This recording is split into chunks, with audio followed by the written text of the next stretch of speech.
कल ये हो सकता है कि हम टेस्ट ट्यूब में ये सिचुएशन पैदा कर दें। इससे कोई आत्मा पैदा नहीं हो रही।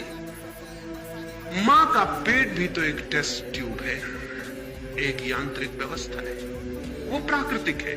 कल विज्ञान ये कर सकता है कि प्रयोगशाला में जिन जिन रासायनिक तत्वों से पुरुष का वीर्याणु बनता है और स्त्री का अणु बनता है, उन रासायनिक तत्वों की पूरी खोज और प्रोटोप्लाज्म की पूरी जानकारी से यह हो सकता है कि हम टेस्ट ट्यूब में रासायनिक व्यवस्था कर लें। तब जो आत्माएं कल तक मां के पेट में प्रविष्ट होती थी, वे टेस्ट ट्यूब में प्रविष्ट हो जाएंगी। लेकिन आत्मा पैदा नहीं हो रही है, आत्मा अब भी आ रही है। जन्म की घटना दोहरी घटना है, शरीर की तैयारी और आत्मा का आगमन, आत्मा का उतरना।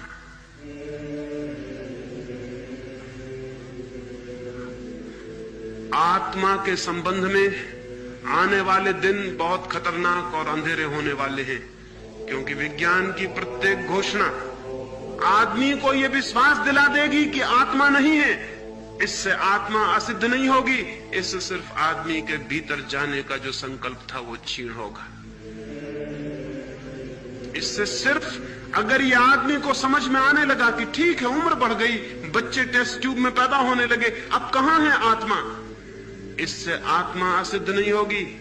इससे सिर्फ आदमी का जो प्रयास चलता था अंतस की खोज का, वो बंद हो जाएगा। और ये बहुत दुर्भाग्य की घटना घटने वाली है, जो आने वाले 50 वर्षों में घटेगी। इधर 50 वर्षों में, पिछले वर्षों में उसकी भूमिका तैयार हो गई।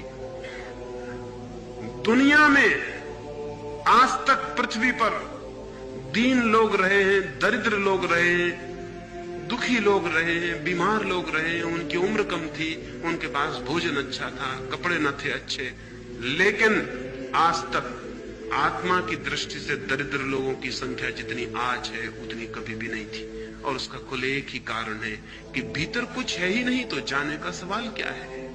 एक बार अगर मनुष्य जाति को यह विश्वास आ गया कि भीतर कुछ है ही नहीं, तो वहां जाने का सवाल खत्म हो जाता है।